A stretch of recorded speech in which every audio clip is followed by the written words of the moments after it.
Hey everyone! Welcome back to the channel where we dive deep into the darkest corners of the galaxy far, far away.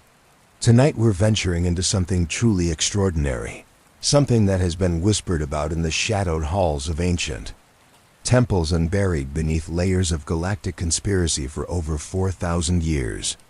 We're talking about the forbidden Sith knowledge that was so dangerous, so terrifying in its implications, that even the most power-hungry Dark Lords chose to bury it rather than wield it. This isn't just another story about lightsaber duels or political intrigue. Tonight we're uncovering the rituals, the ancient practices, and the cosmic secrets that made both Jedi and Sith tremble with fear. Knowledge so forbidden that its very existence was erased from history, hidden away where only the most determined seekers might find fragments of its terrible truth. Before we begin this journey into the abyss together, take a moment to hit that like button if you're ready for tonight's deep exploration into the Star Wars universe like you've never experienced it before. And don't forget to subscribe and ring that notification bell, because we're just getting started with these epic journeys into beloved worlds. Drop a comment and let me know what part of the world you're listening from tonight. I absolutely love seeing our global community of storytellers and dreamers come together for these adventures. Now, get comfortable wherever you are. Maybe dim those lights a little, settle into your favorite spot, grab a warm drink if you'd like, and prepare yourself for a tale that spans millennia and touches the very foundations of the Force itself. Let's begin tonight's journey together. Picture this. The year is 3,956 years before the Battle of Yavin. Deep within the Valley of the Dark Lords, on the ancient Sith homeworld of Korriban, a ritual chamber carved from black stone echoes with screams that should not exist. The screams come not from any living throat, but from the very fabric of reality itself, torn and twisted by forces that defy comprehension. Master Sith alchemist Naga Sadow stands at the center of a ritual circle, etched in symbols that predate the Republic by countless generations. His hands, normally steady with the confidence of absolute power, shake as he attempts to complete an incantation written in the forbidden tongue of the Rakata. Around him, 6 other Sith Lords kneel in precise formation, their life forces being drained not for his power, but as a sacrifice to contain something far more terrifying than any of them had imagined. The holocron before him, ancient beyond measure and pulsing with malevolent energy, suddenly cracks. A sound like the death cry of a star fills the chamber. Sadow's eyes widen in horror as he realizes what he has unleashed. This is not mere Sith sorcery. This is something that existed before the Force itself learned to distinguish between light and dark. Something that feeds on the very concept of existence. By the ancient darkness, Sadow whispers, his voice barely audible above the cosmic shrieking, we have opened a door that was sealed for good reason. The last thing recorded in the chamber's automatic chronicler is Sadow's desperate transmission to the Jedi Council on Coruscant. The message that would change everything. The plea that would forge the most unlikely alliance in galactic history. Brothers of the Light, his broken voice echoes across space and time. What we have discovered here cannot be destroyed. It can only be hidden. And we must work together, or we will all fall to the hunger that devours worlds. But what was this hunger? What knowledge could be so dangerous that the greatest Sith Lord of his age would beg his sworn enemies for help? What rituals were so terrible that they required both light and dark working in harmony to contain them? What ancient enemy did the Sith accidentally awaken in their quest for ultimate power? The transmission cuts to static. The chamber falls silent. And for over 4,000 years, the galaxy believed that Naga Sadow had simply vanished into the unknown regions after his defeat at the Battle of Car Delba. They never knew the truth. They never suspected that beneath the sands of Korriban, sealed away in chambers protected by both Jedi and Sith guardians working in secret harmony, lay the most dangerous knowledge the galaxy had ever seen until now. This is the story of power, beyond imagination, of knowledge that comes with a price too terrible to pay, and of the fine line between salvation and damnation that runs through the very heart of the Force itself.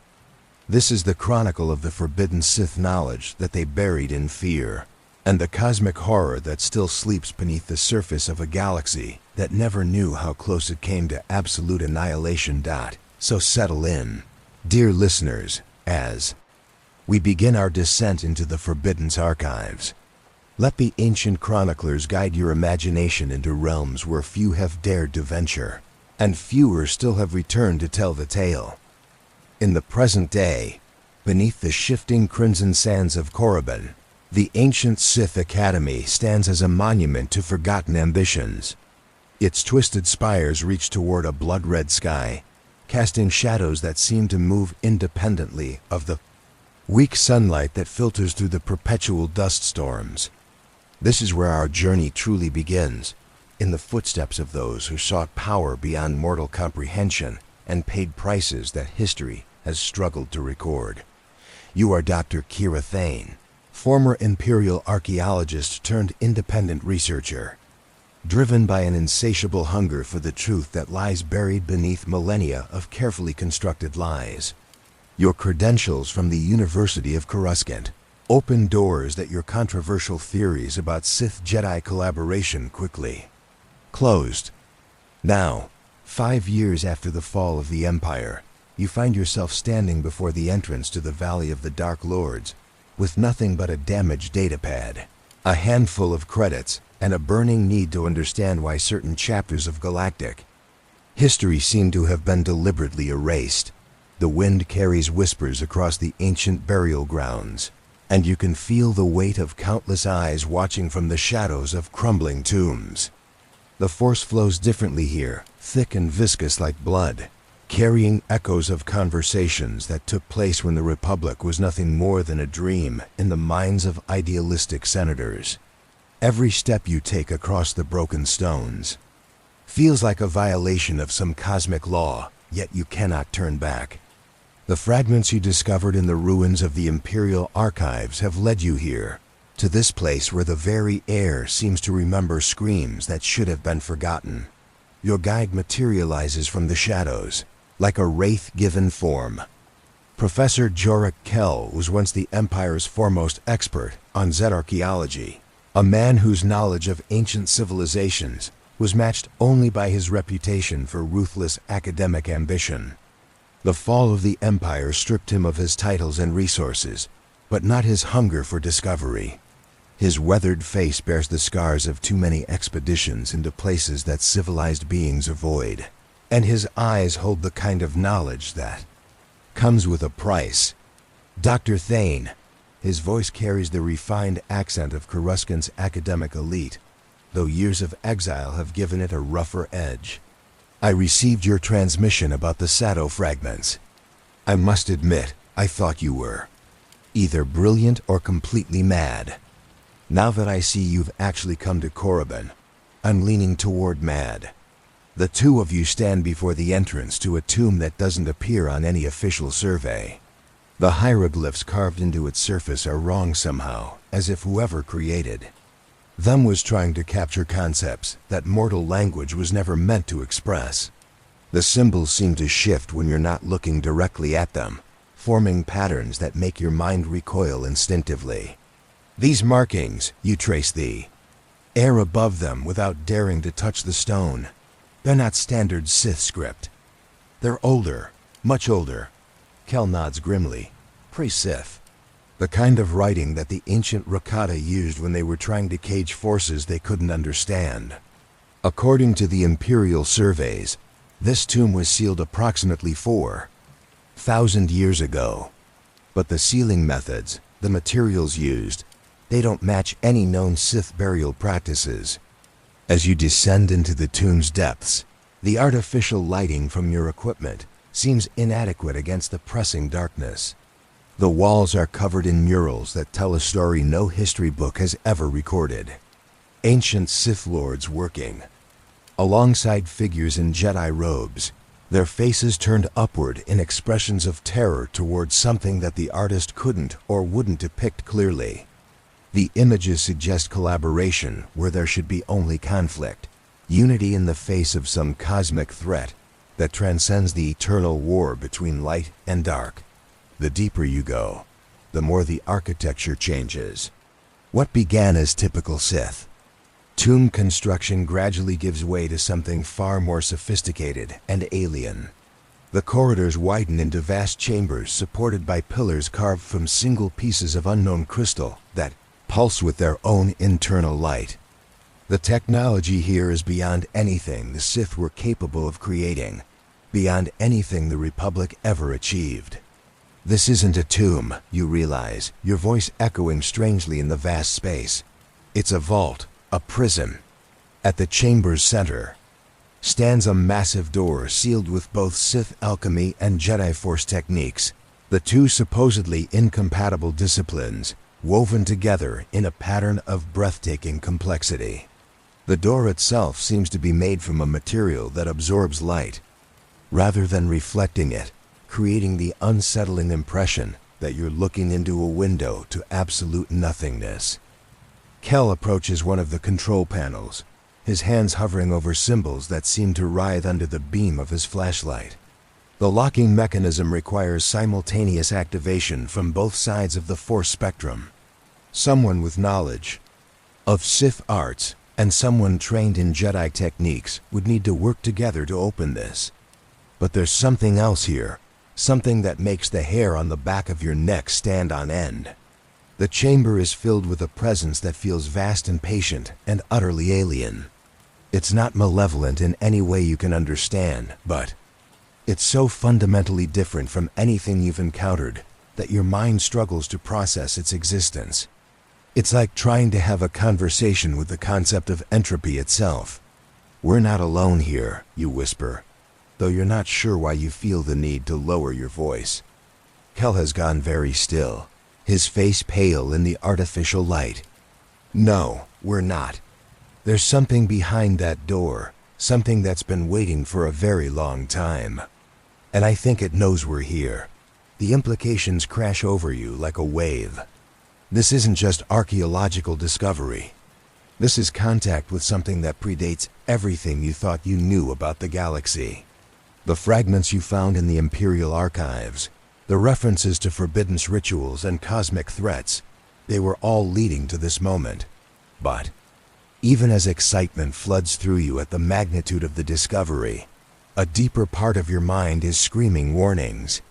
There's a reason this place was sealed by both Jedi and Sith working together. There's a reason the knowledge was buried, rather than destroyed.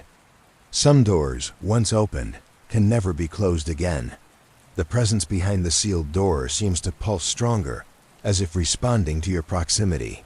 Ancient systems that have lain dormant for millennia begin to activate, casting shifting patterns of light across the chamber walls. And somewhere in the distance, you can hear the faint echo of something that might be breathing, or might be the sound of reality itself straining under pressures it was never meant to bear. The journey into forbidden knowledge has begun, and there's no turning back. The decision weighs heavily in the stale air of the chamber as you stare at the impossible door before you. Every instinct screams that some boundary should never be crossed, yet the archaeologist in you knows that turning away now would haunt you for the rest of your life. The fragments you discovered in the Imperial archives speak of knowledge that could reshape understanding of the Force itself, of rituals that tap into powers that existed before the first Jedi ever ignited a lighttsaber. Professor Kel checks his equipment one final time, his movements precise despite the tremor in his hands. The Imperial surveys mentioned other chambers connected to this complex. If we can't open the main vault, perhaps we can find another way to understand what happened here. You nod, grateful for the excuse to step away from the oppressive presence emanating from beyond the sealed door. The side passages branch off like veins from a heart of darkness, each one leading deeper into the mystery that has consumed your thoughts for months. The hieroglyphs along these corridors tell fragments of a story that defies everything you learned in your studies at the University of Coruscant. The first chamber you enter contains what appears to be a library, the one unlike any you've ever seen. Instead of data cards or holographic storage devices, the walls are lined with crystalline formations that pulse with inner light when you approach them. Each crystal seems to contain not just information, but experiences, memories, frozen in mineral form that whisper directly into your consciousness when you draw near. Memory crystals, Kel breathes, his academic excitement overriding his earlier caution. I've only seen references to this technology in the most ancient texts. The Rakata supposedly used them to store not just data, but actual lived experiences. You reach toward one of the smaller crystals, and immediately your mind fills with visions that are not your own. You see Korriban as it was 4,000 years ago, its skies clear and blue, its valleys green with life. Ancient Sith Lords walk alongside. Beings of pure light, their faces grave with shared purpose. They speak in hushed tones about something they call the Devourer, an entity that exists between the spaces of reality itself, feeding on the very concept of existence. The vision shifts, and you find yourself witnessing a council meeting unlike any recorded in galactic history. Jedi Masters sit at the same table as Sith Lords, their ancient enmity set aside in the face of a threat that transcends their philosophical differences. They speak of a discovery made in the unknown regions, of explorers who ventured too far into the void between galaxies and brought back something that should never have been found. The hunger grows stronger with each passing day. One of the Jedi speaks, her voice heavy with despair. Entire star systems have simply ceased to exist, not destroyed, but unraveled from reality itself. If we cannot find a way to contain it, the galaxy itself may follow. A Sith Lord responds, his red lightsaber lying dormant on the table before him. The ancient texts speak of binding rituals, ways to cage entities that exist beyond normal space and time. But the cost would be enormous. We would need to sacrifice not just lives, but entire worlds to create a prison strong enough to hold such a being. The crystal's memory grows fuzzy, fragmented, as if the very act of recording these events was traumatic for the devices themselves. But you catch glimpses of what followed. Massive ritual circles carved into the surfaces of dead planets. Volunteer. Fleets of both Jedi and Sith ships, their crews knowingly flying into oblivion to power containment fields that span light years. The gradual retreat of the cosmic horror as it finds itself bound by chains forged from willing sacrifice and absolute desperation. When you finally pull your consciousness back from the crystal, you find Kel staring at you with wide eyes. What did you see? You describe the visions, watching his face grow paler with each detail. The implications are staggering. Everything the galaxy believes about the ancient war between Jedi and Sith is built on carefully constructed lies. The true history involves cooperation on a scale that would shatter the fundamental assumptions of both orders. This explains the anomalies, Kel murmurs, consulting his datapad. The stellar cartography records I studied showed dozens of star systems in the unknown regions that simply don't exist anymore. Not destroyed by supernovas or consumed by black holes, but completely absent from spacetime itself. The Imperial surveys attributed it to mapping errors, but what if they were actually casualties of this ancient war? You move deeper into the Crystal Library, each memory stone revealing more fragments of the hidden history. You witness the construction of the prison tomb you now stand within. See both Jedi and Sith working together to weave containment spells that draw from every tradition of force manipulation ever developed. The process takes decades and costs thousands of lives, but gradually the cosmic horror is pushed back, contained, locked away in a place where it can hunger but never feed. But the crystals also reveal something else, something that fills you with growing dread. The entity wasn't destroyed or banished to another dimension.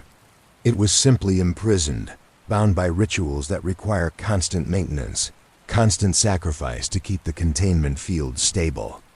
And according to the memory crystals, those maintenance rituals were supposed to be performed every 1,000 years by specially trained guardians from both Jedi and Sith traditions. Kel, you whisper, the implications crashing over you like ice water. When were these rituals last performed? He consults his chronometer, calculating dates with the precision of a trained historian. His face goes white. According to these records, the last maintenance cycle should have been completed approximately 50 years ago, right around the time the Jedi Purge began. The chamber seems to grow colder as the full horror of the situation becomes clear. The guardians who were supposed to maintain the prison have been dead for decades. The carefully balanced rituals that kept the cosmic horror contained have been neglected, allowed to decay while the galaxy tore itself apart in civil war. And if the memory crystals are accurate, the containment fields are already beginning to fail. You think back to the presence you felt emanating from the sealed door, the patient hunger that seemed to recognize your arrival. What if it wasn't trapped at all anymore? What if it was simply choosing to remain hidden, growing stronger while the galaxy remained ignorant of its existence? The implications are too terrible to fully comprehend. Every war, every conflict, every moment of suffering and division in the galaxy may have been weakening the bonds that keep this cosmic horror contained. The fall of the Jedi Order, the rise and fall of the Empire, the endless cycle of conflict that has defined galactic history for millennia, all of it may have been serving the entity's ultimate purpose.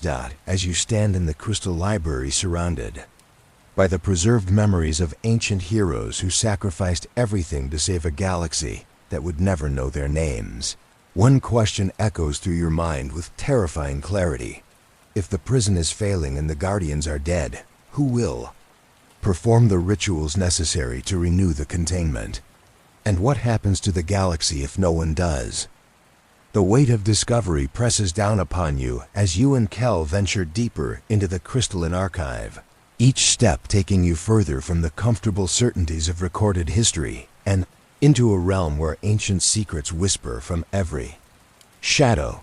The memory crystals have revealed fragments of truth, but like pieces of a shattered holocron, they raise more questions than they answer.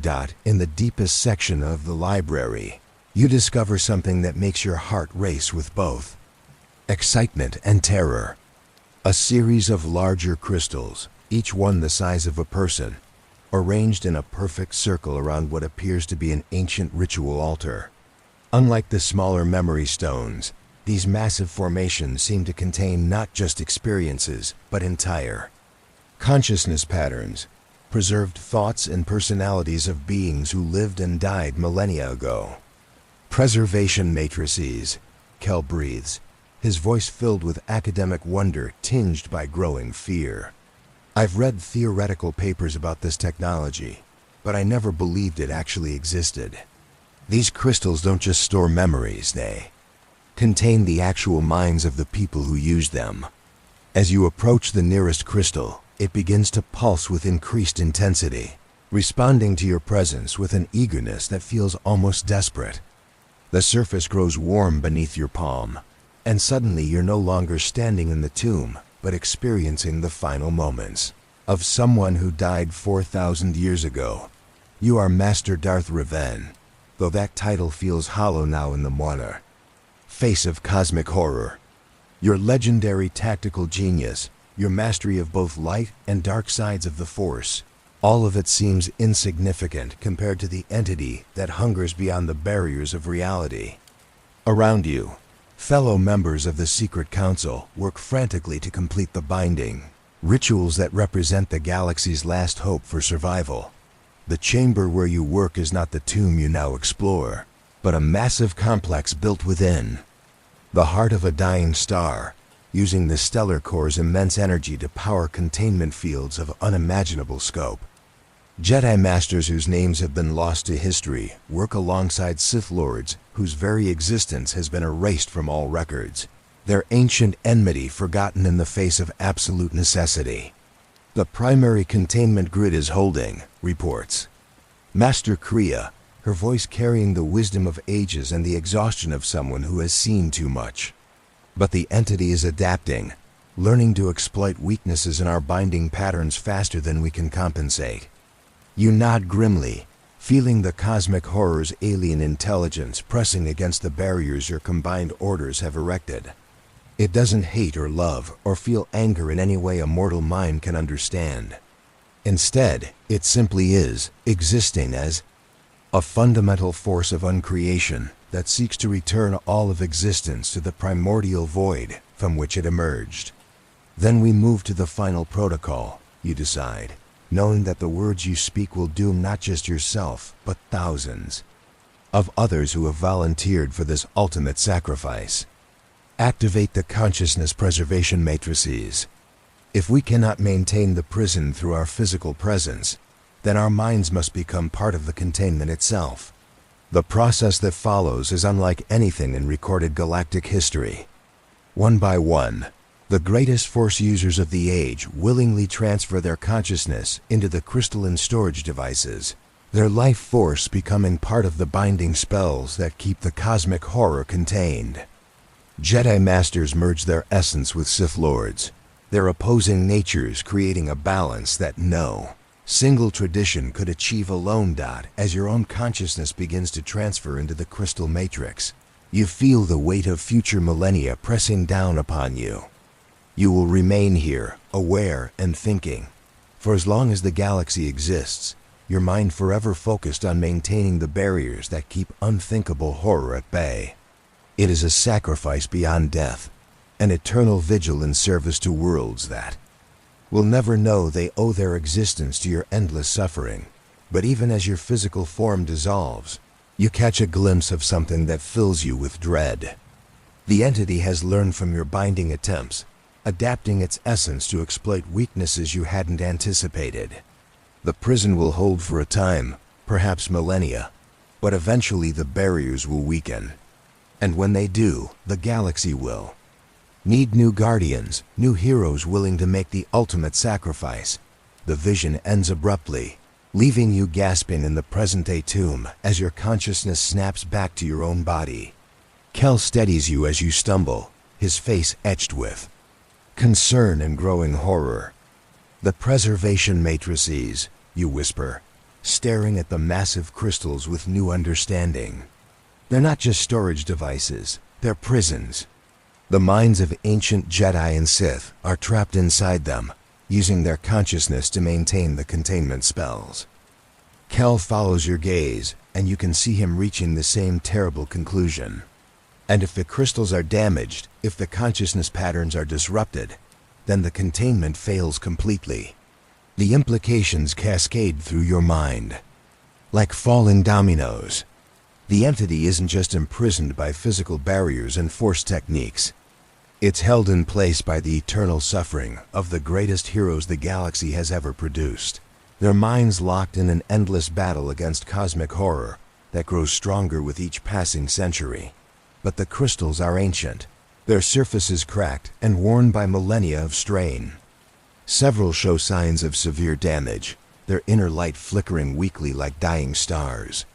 And according to the memory fragments, the consciousness patterns were never meant to operate without support from living guardians, flesh and blood successors, who would maintain the crystals and eventually replace the imprisoned minds when their long vigil finally ended. You realize with growing horror that you're looking at the equivalent of a cosmic dam that's been slowly failing for generations. The ancient heroes trapped within the crystals have been fighting an increasingly desperate battle against an enemy that never tires, never weakens, never stops adapting to their defensive strategies. And with each crack that appears in their crystalline prisons, with each consciousness that finally succumbs to the strain of eternal vigilance, the entity grows closer to freedom. We need to document everything, you tell Kel, your voice steady despite the magnitude of what you've discovered. Every crystal, every preservation matrix, every fragment of information about the original binding rituals. If these containment Measures are failing, then someone needs to understand how they work before it's too late to repair them. But even as you speak the words, you know the truth that neither of you wants to acknowledge.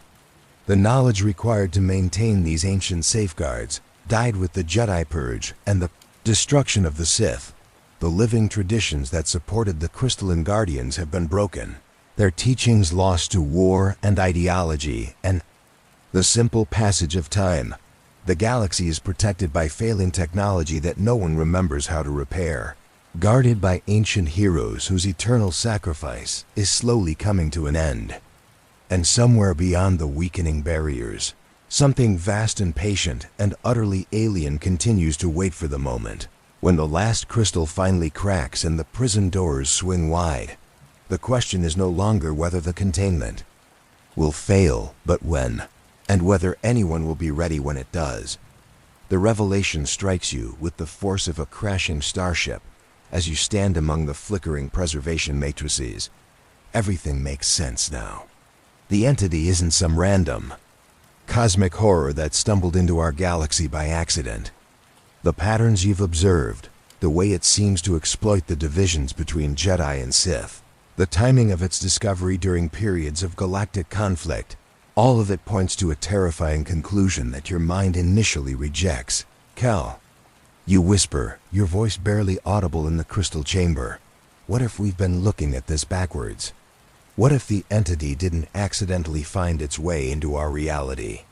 What if it was deliberately seeking out sources of force energy to consume? Professor Kell looks up from the damaged crystal he's been examining, his weathered face creased with concentration. What do you mean? You gesture toward the preservation matrices, their inner light pulsing in rhythm with your racing heartbeat. Think about it. The entity appeared just as the ancient Sith were reaching the height of their power, exploring the outer edges of the galaxy. It didn't emerge randomly, it emerged in response to their presence. As if their use of the dark side was sending out some kind of signal across the cosmic void. The implications unfold in your mind like a star going supernova. Every conflict between Jedi and Sith, every war that has raged across the galaxy for millennia has been strengthening the entity's connection to reality. The hatred, the fear, the suffering generated by endless cycles of violence, all of it feeding the cosmic horror that waits beyond the failing prison walls. Kel's datapad chirps softly as he runs calculations, his face growing paler with each result. According to the stellar cartography data, the missing star systems I mentioned earlier, they weren't lost randomly. They disappeared during periods of intense force activity. The Hyperspace War, the Mandalorian Wars, the Jedi Civil War, even the recent conflict between the Empire and Rebellion. Each major galactic conflict corresponds to another system simply ceasing to exist. You feel a chill that has nothing to do with the tomb's ancient air circulation systems. It's been feeding all along. Every time we fight, every time the Force is used in anger or hatred or fear, we're making it stronger. The prison isn't just failing due to neglect, it's being actively weakened by our own actions. But there's something else, something that makes your stomach churn with sick realization. You think back to the memory crystal visions, to the desperate alliance between Jedi and Sith that created the original containment. The solution they found wasn't just cooperation, it was sacrifice at an unimaginable scale. They didn't simply imprison the entity. They created a cosmic balance that required constant maintenance from both sides of the Force. The Guardians, you breathe, understanding flooding through you like ice water. They weren't just maintaining the prison. They were maintaining the balance. Light and dark working together, not in conflict but in harmony. That's what kept the entity contained. Kel nods slowly, his academic mind reaching the same horrifying conclusion. And now that balance is gone. The Jedi Order has been destroyed, the Sith reduced to a handful of survivors. There's no one left who understands how to maintain the equilibrium that keeps the cosmic horror locked away. You move to another preservation matrix, this one containing the consciousness of someone whose identity the crystal reveals as Master. Bastila Shan. Her preserved thoughts whisper directly into your mind, carrying knowledge that was deliberately erased from all historical records. She shows you visions of the original binding ritual, the delicate interplay of opposing force energies that created barriers, strong enough to contain something that exists beyond normal space and time. Process required perfect balance. For every Sith Lord who contributed their hatred and ambition to the binding, a Jedi Master had to contribute their compassion and wisdom. For every act of destruction necessary to power the containment fields, an equal act of creation had to be performed to maintain cosmic equilibrium. It was a dance of opposites that required absolute trust between ancient enemies, and it worked precisely because it acknowledged that the Force itself contains both light and darkness. But the vision also reveals something else, something that makes your blood run cold. The entity didn't just adapt to their binding techniques, it learned from them. It studied the way Force energy flows through living beings, observed how the balance between light and dark creates the patterns that sustain all life in the galaxy. And over the millennia of its imprisonment, it has been preparing a counter-strategy that exploits the very nature of the Force itself. It's not trying to break free through brute force, you realize, your voice hollow with growing dread. It's trying to corrupt the Force itself, to turn the energy that binds all living things into a weapon that will unravel reality from within. The preservation matrix flickers, and you catch a final fragment of Bastila's preserved consciousness. A warning transmitted across 4,000 years of imprisonment, a desperate plea from someone who has spent eternity fighting to protect a galaxy that forgot her sacrifice. The corruption spreads slowly, her voice echoes in your mind. But it spreads surely. Each act of hatred, each moment of despair, each choice to embrace darkness over light creates a crack in the fabric of existence itself. And through those cracks the hunger seeps in, turning the Force against the very life it was meant to protect. You stagger back from the crystal, the magnitude of the revelation almost too much to process. The entity isn't just imprisoned by the Force, it's actively corrupting it, using every moment of galactic conflict to weaken the barriers between realities. The rise of the Empire, the destruction of Alderaan, the endless cycle of war and suffering that has defined recent history. All of it has been serving the cosmic horror's ultimate purpose. We've been fighting the wrong war, you whisper, looking at Kel with eyes that have seen too much truth. For thousands of years, we've been locked in conflict between Jedi and Sith, light and dark, good and evil. But that conflict itself is what's been feeding the entity. Every lightsaber duel, every fallen hero, every moment of hatred and fear, we've been weakening the prison walls with our own hands. Kel sets down his datapad, his hands shaking slightly. Then the question becomes, how do we stop fighting a war that's been going on for millennia? How do we restore balance when the very nature of sentient life seems to require conflict and struggle? The answer hovers at the edge of your consciousness, terrible in its simplicity and impossible in its implementation. The ancient guardians found a way to balance light and dark through cooperation and sacrifice. But they had the advantage of a united enemy, a clear and present threat that forced ancient enemies to work together. Now with the galaxy fragmented and the old orders destroyed, with most beings completely unaware of the cosmic horror that hungers beyond the stars, how could such unity ever be achieved again? How do you convince an entire galaxy to change the fundamental nature of its existence to fight an enemy that most people don't even know exists? The preservation matrices pulse around you, the trapped consciousness of ancient heroes still fighting their eternal battle against the growing darkness. But their light grows dimmer with each passing moment, and somewhere in the distance, you can almost hear the sound of cosmic hunger growing stronger. The revelation of the entity's true nature weighs heavily upon your mind as you and Kel prepare to venture deeper into the ancient complex. The knowledge that galactic conflict itself has been feeding the cosmic horror creates a paradox that seems impossible to resolve. Yet the preservation matrices around you pulse with the determination of heroes who refuse to accept impossibility. Even in the face of universal annihilation, moving beyond the crystal chamber, you discover that the tomb complex extends far deeper than any Imperial survey ever suspected.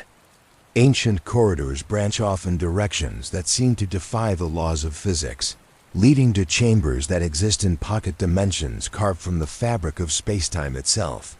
The architecture here belongs to no known civilization. It's impossible.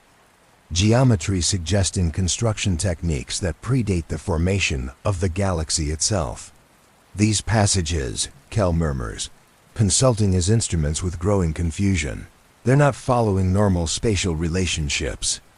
According to my readings, we should have walked through solid rock 10 minutes ago, yet the corridors continue.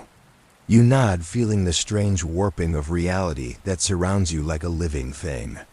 The ancient builders of this place didn't just construct a prison. They created a space that exists partially outside normal reality, a realm where the usual rules of physics bend to accommodate forces that shouldn't exist. It's a testament to the desperate ingenuity of the Jedi-Sith alliance, and a sobering reminder of exactly what they were trying to contain. The first of the deeper chambers you encounter takes your breath away. It's a vast spherical space filled with what can only be described as a three-dimensional star map, but one that shows not just the physical locations of stellar bodies, but their connections through the Force itself. Streams of pure energy arc between distant points, creating a web of light that encompasses the entire known galaxy and extends far beyond its borders into the void of intergalactic space. This is incredible, you breathe, watching the energy patterns shift and flow like living things. It's not just showing where things are, it's showing how they're connected through the Force. Every living world, every Force-sensitive being, every point where the light and dark sides interact. But as you study the map more closely, you begin to notice darker patterns woven throughout the luminous web. Streams of shadow that flow counter to the natural currents of Force energy, creating eddies and whirlpools that disrupt the normal flow of life energy throughout the galaxy. These dark currents all seem to originate from a single point at the map's center, a sphere of absolute nothingness that your eyes refuse to focus on directly. The entity's influence, Kel realizes, his voice filled with academic fascination, mixed with growing horror. It's not just imprisoned here, it's actively working to corrupt the Force throughout the entire galaxy. Look at how the dark currents spread during periods of major conflict. He points to specific nodes on the map where the shadow streams grow stronger and more concentrated. Each one corresponds to a moment in galactic history when violence and hatred reached particularly intense levels.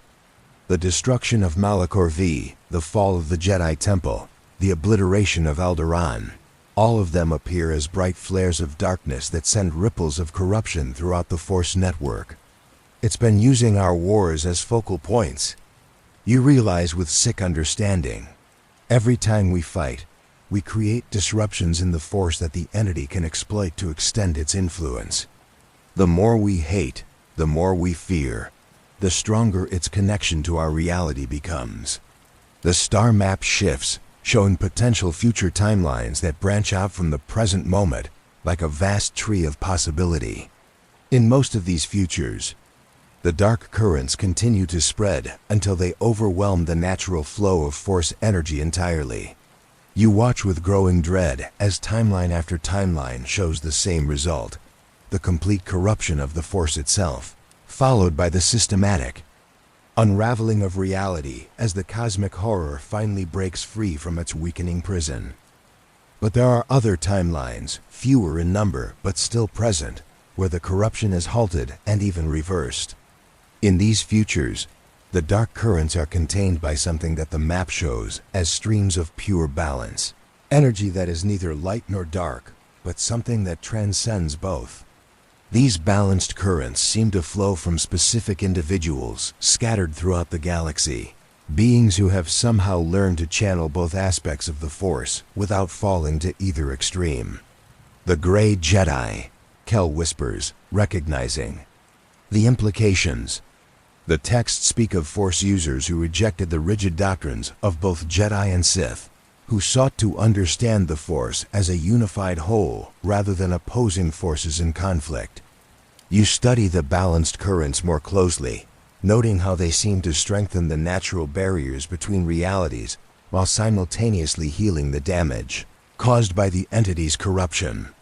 It's exactly what the ancient preservation matrices showed you, the same principle of balance that the original Guardians used to contain the cosmic horror, but applied on a galactic scale. This is the solution, you breathe, understanding flooding through you. Not the destruction of either light or dark, but their synthesis into something greater. The entity feeds on conflict, on the division between opposing forces. But if we can learn to balance them, to use both without being consumed by either, we can starve it of the energy it needs to maintain its hold on our reality. The chamber around you responds to your realization, the star map shifting to show more detailed views of the balanced timelines. You see individuals across the galaxy who carry the potential for this synthesis, beings who have suffered greatly but retained their compassion, who have touched darkness but chosen to return to the light, who understand that true strength comes not from embracing extremes but from finding harmony between them. But the map also shows the challenges that lie ahead. The entity's corruption has spread far deeper than you initially realized, infecting not just individual Force users, but entire systems of belief and governance. The very concept of absolute good versus absolute evil has become so deeply embedded in galactic culture that convincing beings to embrace balance instead of choosing sides will require nothing short of a philosophical revolution. Moreover, the preserved consciousness in the matrices are growing weaker with each passing day. The ancient heroes who have maintained the prison for millennia are finally succumbing to the strain of their eternal vigil, and when the last of them falls, the entity will be free to complete its corruption of the Force. Time is running out, and the solution you've discovered requires not just understanding but implementation on a scale that seems impossible to achieve. You need to find these potential balance bearers, convince them to abandon millennia of ingrained thinking about the nature of good and evil, and somehow coordinate their efforts across a galaxy that doesn't even know it's in danger. As you stand in the chamber surrounded by the cosmic map of possibility and doom, one thing becomes crystal clear. The knowledge you've gained here cannot remain buried. The galaxy's survival depends on spreading this understanding, on teaching beings throughout the known worlds that their ancient assumptions about the Force and the nature of conflict itself may be the very weapons their enemy is using to destroy them. The peaceful interlude of discovery is ending, and the real work is about to begin. The Star Map Chamber has revealed truths that reshape your understanding of the galaxy's very foundations. But it's the next discovery that truly makes the ancient past feel alive and immediate. Beyond the spherical chamber, you find what can only be described as a temporal viewing room, where the builders of this impossible place created windows into the galaxy's deepest history. The walls here are covered with smooth, mirror-like surfaces that don't reflect your image but instead show scenes from ages past. As you approach each viewing panel, it activates automatically, displaying moments in time with such clarity and detail that you feel as though you could step through the surface and find yourself standing among figures from legend. Temporal resonance chambers, Kel breathes, his academic excitement overcoming even his growing fear. I've read theoretical papers suggesting that the Force itself might be used to create viewing windows into the past, but I never imagined the technology actually existed. The first panel you examine shows a scene that predates any known galactic civilization. You're looking at the galaxy when it was young, when the Force flowed through it as pure, undifferentiated energy. There are no Jedi or Sith yet, no conflict. Between light and dark, just beings of incredible power who seem to exist in perfect harmony with the cosmic forces around them. These ancient people, who you realize must be the legendary Celestials, move through space and time as easily as walking from room to room. They shape stars with their thoughts, guide the evolution of entire species with gentle touches of influence, and maintain the galaxy as a garden of infinite possibility. Their faces radiate a peace so profound that merely observing them through the temporal window fills you with a sense of cosmic serenity. But the scene shifts, showing the same beings. In discussion, their expressions troubled for the first time. They speak in a language that predates all known tongues, yet somehow you understand their words through the Force itself. They're debating the arrival of something from beyond the galactic rim, something that their incredible powers cannot fully comprehend or contain. It comes from the spaces between realities, one of them explains, her voice carrying harmonics that resonate directly with your soul. A hunger that existed before the first star ignited, before matter itself learned to dance with energy.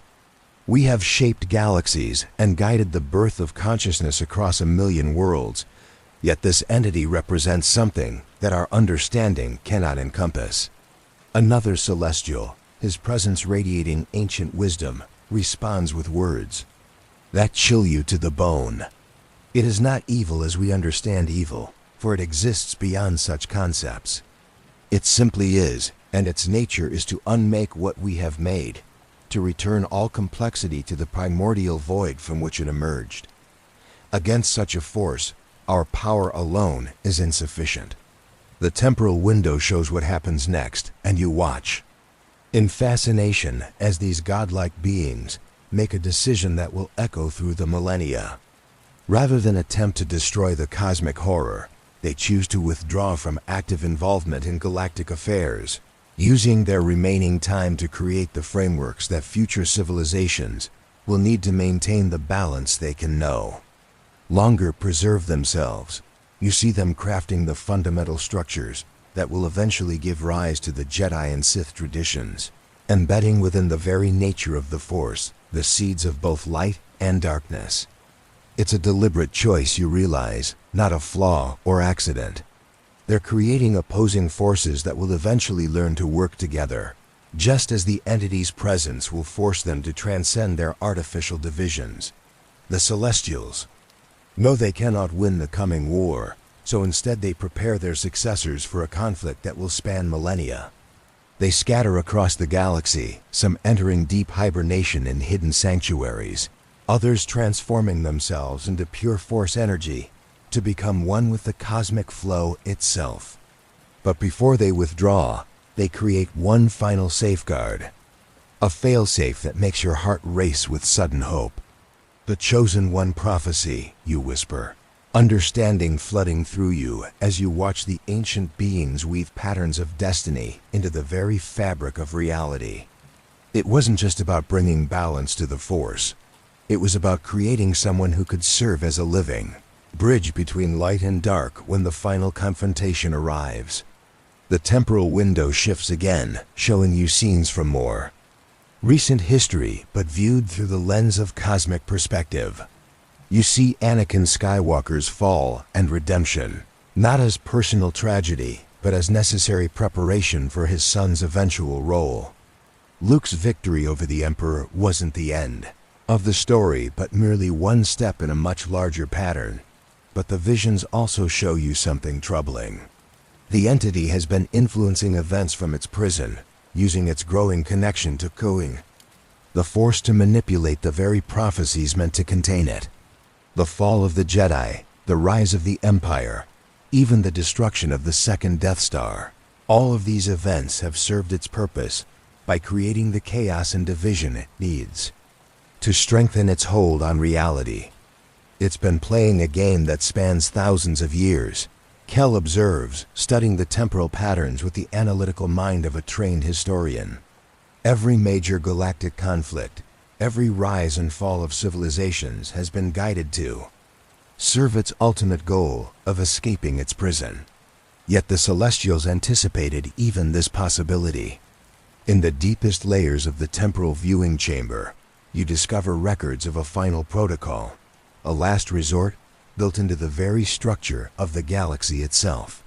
If the entity ever grows strong enough to threaten complete escape, if the balance between light and dark becomes so disrupted that the cosmic horror's victory seems inevitable, the galaxy itself can be transformed into a weapon capable of containing forces that exist beyond normal reality. The process would require willing sacrifice on an unimaginable scale. Entire worlds would need to offer their life force to power containment fields that span the galaxy.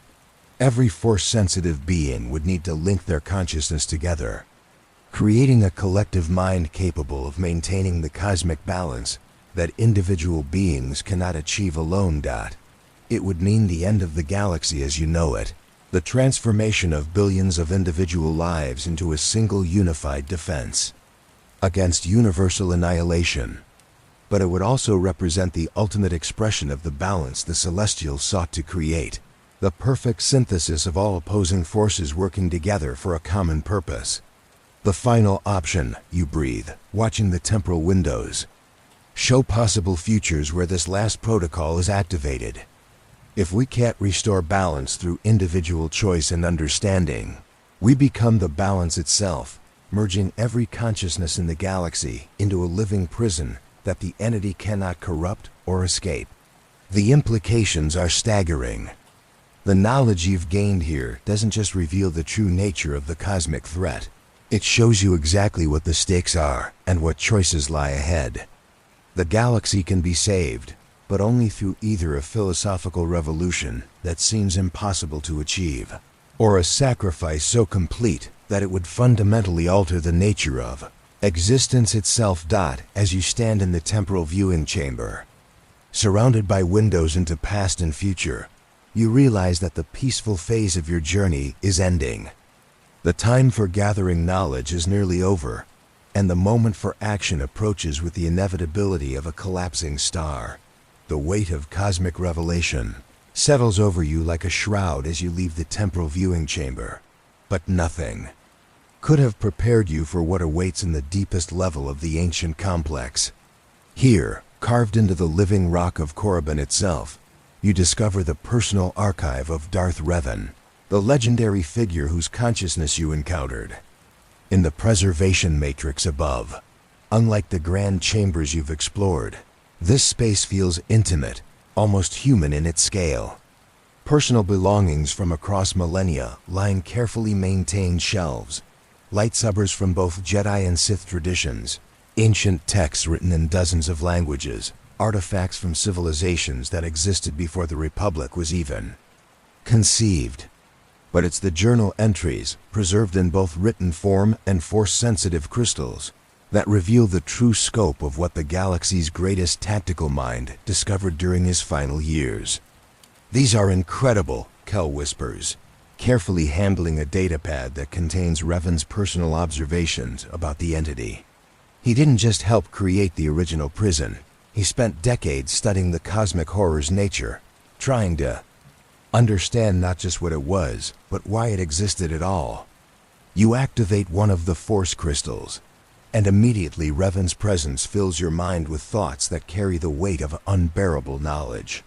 Through his preserved consciousness, you experience the moment when he first truly understood the magnitude of what they were facing. The vision places you in Revan's memories as he stands before the sealed chamber that contains the entity's physical anchor point in reality.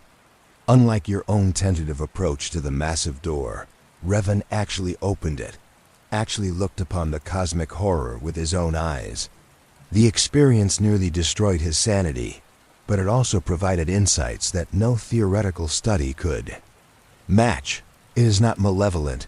Revan's voice echoes through the crystal's memory, because malevolence implies choice, and this entity exists beyond such concepts. It is to reality what entropy is to energy, a fundamental force that seeks to return. all complexity to its original state of perfect, empty simplicity.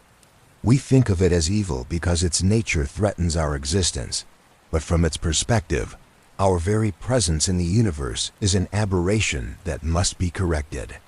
The vision shifts, showing you Revan's growing understanding of the entity's true origin. It didn't come from another galaxy or dimension as the Celestials believed. Instead, it represents a kind of cosmic immune response, the universe's attempt to correct what it perceives as an imbalance created by the emergence of consciousness itself. Life, Revan continues in the preserved memory, especially intelligent. Life capable of manipulating the Force creates ripples in the fabric of space-time. These ripples accumulate over eons, gradually destabilizing the fundamental structure of reality. The entity emerges whenever this destabilization reaches critical levels, serving as a kind of cosmic reset mechanism. You feel the full horror of this revelation wash over you. The entity isn't an invader or a parasite. It's the universe's own attempt to heal itself from the damage caused by consciousness and civilization. Every thought, every emotion, every use of the Force creates tiny fractures in reality's foundation, and the cosmic horror exists to repair that damage by eliminating its source. Revan's journal reveals something even more disturbing. The entity's imprisonment hasn't stopped this process. It's merely slowed it down. The accumulated damage from billions of conscious minds continues to weaken reality's structure, and eventually the universe will have no choice but to release its cosmic immune system to complete the healing process. The prison was never meant to be permanent, you realize with growing dread. It was meant to buy time, to give consciousness a chance to evolve beyond the point where its very existence threatens universal stability. Kel looks up from another of Revan's data tapes, his face pale with understanding. According to these calculations, we have perhaps a century before the accumulated damage becomes irreversible. After that, even if we somehow manage to maintain the entity's imprisonment, the universe itself will begin to unravel from the structural weaknesses we've created. But buried within Revan's archive, you discover something that offers a glimmer of hope. Near the end of his research, the ancient strategist began developing what he called the synthesis protocol, a theoretical framework for achieving the kind of evolutionary leap that might allow conscious beings to exist in harmony with universal forces rather than in opposition to them. The protocol builds on the balance concept you discovered in the star map chamber, but takes it far beyond mere cooperation between Jedi and Sith traditions. Raven envisioned a transformation of consciousness itself, a state where individual awareness merges with cosmic awareness, while still maintaining personal identity and choice. Imagine, Revan's preserved thoughts whisper to you through the crystal matrix, beings who think with the galaxy's mind while feeling with their own hearts. Consciousness that enhances universal harmony rather than disrupting it. Individuals who are simultaneously themselves and part of something infinitely greater. The synthesis protocol describes how such a transformation might be achieved, but the requirements are staggering. It would need to begin with individuals who have already learned to balance opposing forces within themselves, who have touched both light and darkness without being consumed by either. These balanced beings would serve as focal points gradually, extending their harmonized consciousness to others through the Force itself, but the process couldn't be forced or rushed. It would require voluntary participation from across the galaxy, a collective decision by countless beings to transcend their current limitations and become something new. The kind of unity that emerges not from conquest or conversion, but from the shared recognition that evolution is necessary for survival. The entity serves a purpose, you whisper, finally understanding the cosmic irony of the situation. Its presence forces consciousness to evolve or be destroyed. The Celestials knew this. Revan discovered it. The prison was never meant to be a permanent solution. It was meant to create the pressure necessary for the next stage of galactic evolution. The realization transforms your understanding of everything you've learned. The cosmic horror isn't the enemy, it's the catalyst. The real choice facing the galaxy isn't how to destroy or permanently contain the entity, but how to evolve beyond the point where its intervention becomes necessary. Yet Revan's archive also contains sobering assessments of the challenges involved. The level of consciousness transformation required has never been achieved by any known civilization. The Celestials came close, but even they ultimately chose withdrawal rather than true synthesis. Every other species that faced similar evolutionary pressure either destroyed themselves in the attempt or fell victim to the cosmic reset mechanism. The margin for error is essentially zero, Kell observes, studying Revan's probability calculations.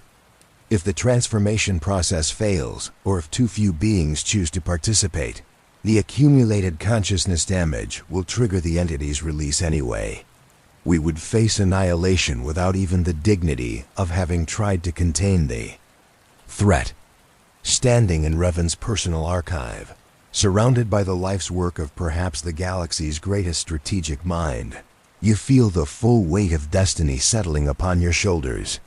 The knowledge you've gained here changes everything, but it also makes the path forward clearer than ever before. The galaxy stands at a crossroads unlike any in its history. The choice is no longer between light and dark, order and chaos, or any of the traditional conflicts that have defined galactic civilization. The choice is between evolution and extinction, between becoming something greater than what you are, or watching everything you've ever known return to cosmic silence. And somehow, impossibly, the responsibility for guiding that choice has fallen to you. The revelation of the synthesis protocol weighs heavily upon your mind as you venture into what Revan's archive identifies as the deepest chamber of the entire complex. Here, in a space that exists at the very intersection of physical reality and the Force itself, you discover the true scope of the conspiracy that has shaped galactic history for millennia. The chamber defies description in conventional terms. Its walls seem to be made of crystallized time itself, showing not static images but living scenes that flow and change as you watch. These aren't mere recordings like the temporal viewing windows above, but actual windows into concurrent events, happening across the galaxy at this very moment. Through them, you can observe the hidden network of individuals who have been secretly maintaining fragments of the ancient knowledge, keeping the balance alive even as the official orders of Jedi and Sith destroyed themselves through endless conflict. This is impossible, Kell breathes, studying the flowing images with instruments that register readings beyond their design parameters. These windows aren't just showing us the present, they're connected to it. We're looking at real time, events happening light years away.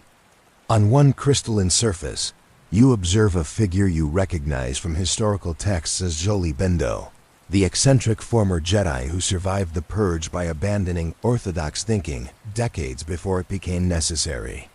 He stands in a hidden grove on Kashyyyk, teaching a small group of Force-sensitive individuals the principles of balance that the mainstream Jedi Order rejected as heretical.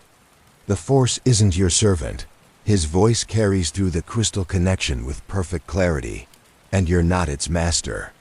You're partners in a dance that's been going on since the first star learned to shine. Sometimes you lead, sometimes it leads, but you're always moving together. Another window shows a former Imperial Inquisitor named Trilla Suduri, her red lightsaber abandoned in favor of a weapon that shifts between colors as she moves through combat forms that blend techniques from every known Force tradition. She works alone in the ruins of an ancient temple, following patterns of movement that seem to heal the very air around her as she practices. But it's the third window that makes your heart race with sudden understanding. In a hidden chamber beneath the rebuilt Jedi Temple on Coruscant, Luke Skywalker sits in meditation with his sister Leia, their combined presence creating ripples in the Force that you can actually see through the crystal connection.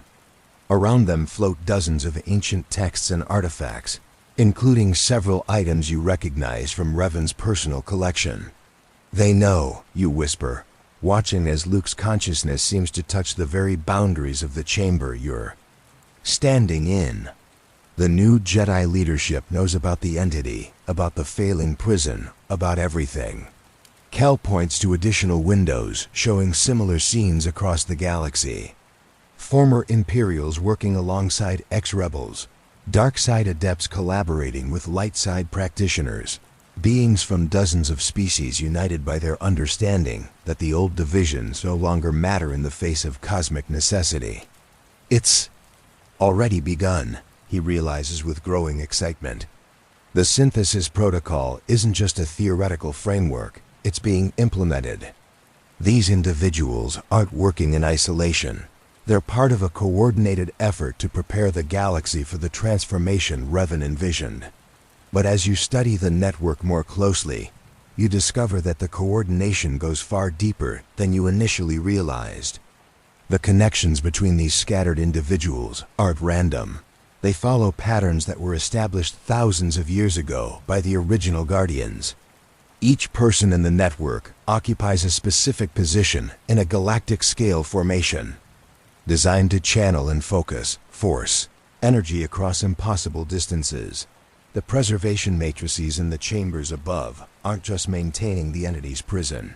You realize they're also serving as communication nodes, allowing the consciousness of ancient heroes to provide guidance and coordination to their modern successors. The crystal chamber where you found Revan's archive isn't just a repository of knowledge. It's the central hub of an intelligence network that spans the known galaxy. We're not discovering this by accident, you breathe, understanding the full scope of what's happening. We're being recruited. Our presence here, our ability to access these chambers, it's all part of the plan. We're being brought into the network. The realization is confirmed as one of the crystal windows shifts to show your own chamber from an external perspective. You can see yourself standing among the flowing images, but you can also see the patterns of force energy that surround you.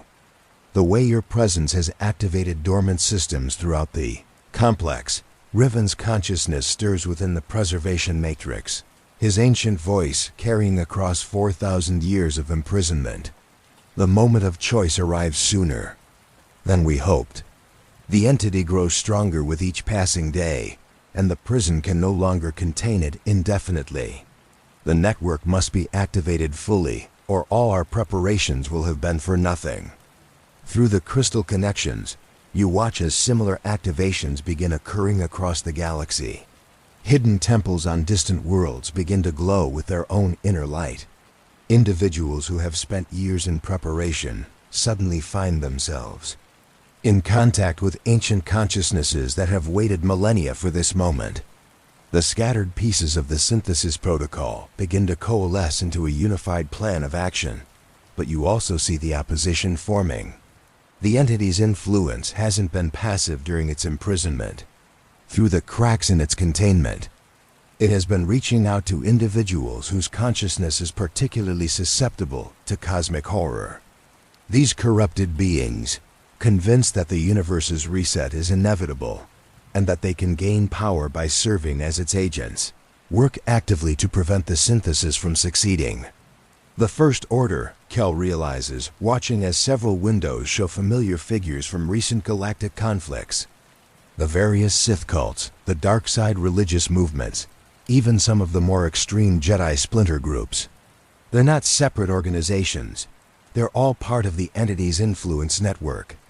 The cosmic horror has been playing both sides of every conflict, using light and dark adherence with equal effectiveness.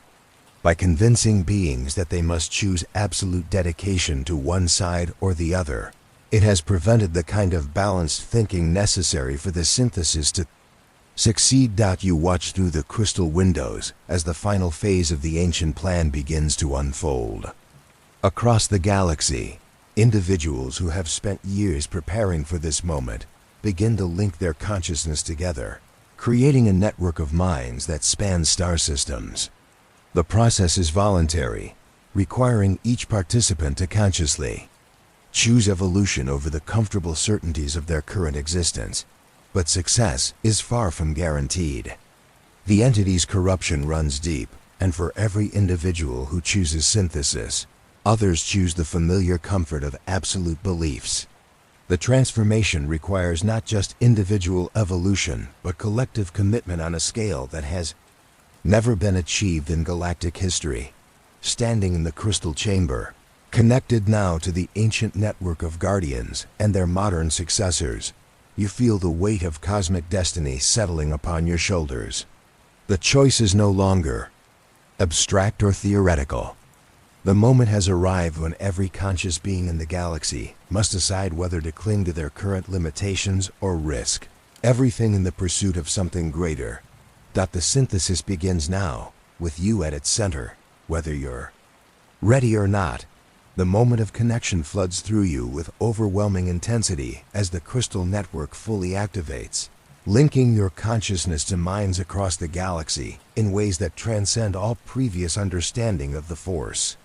Through the expanded awareness, you feel the presence of Luke Skywalker on Coruscant, his thoughts interweaving with those of Mara Jade as they guide newly discovered Force sensitives through the delicate process of achieving balance.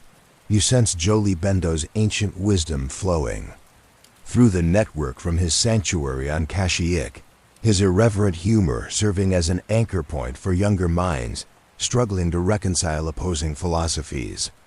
The reformed Imperial Inquisitor, Trilla's disciplined determination provides structure for the chaotic energies released as thousands of individuals simultaneously attempt to transcend their limitations. But it's the presence of the ancient guardians that truly takes your breath away. Through the preservation matrices, you feel the consciousness of Revan, Bastila Shan, Kriya, and dozens of other legendary figures whose names have been lost to history. Their combined wisdom flows through the network like a river of liquid starlight, guiding the synthesis process with knowledge gained through millennia of patient observation and preparation. The convergence point approaches, Revan's voice echoes, through the shared consciousness, carrying undertones of both hope and desperate urgency. The entity senses what we attempt and marshals its corrupted servants for a final assault on the synthesis network. We must achieve critical mass before it can shatter the connections we've spent eons building. Through the crystal windows, you watch as the cosmic horror's influence manifests across the galaxy in ways both subtle and terrifyingly direct. On Coruscant, a group of dark side cultists storms the rebuilt Jedi Temple, their minds twisted by whispers from beyond reality into believing that the synthesis represents the ultimate corruption of the Force. Their leader, a fallen Jedi whose consciousness has been partially consumed by the entity's hunger, wields powers that seem to drain light itself from the surrounding space. Simultaneously, on Korriban itself, you feel tremors running through the ancient complex as the entity's prison begins to crack under the strain of the awakening synthesis network. The cosmic horror realizes that its careful manipulation of galactic conflict may not be enough to prevent the evolutionary leap it was designed to halt. And for the first time in millennia, it begins to actively struggle against its containment. The barriers are failing faster than projected, Professor Kell observes, his instruments registering energy fluctuations that should be impossible according to known physics. Whatever we're going to do, it needs to happen now. The network responds to the crisis with a coordination that demonstrates the true power of synthesized consciousness.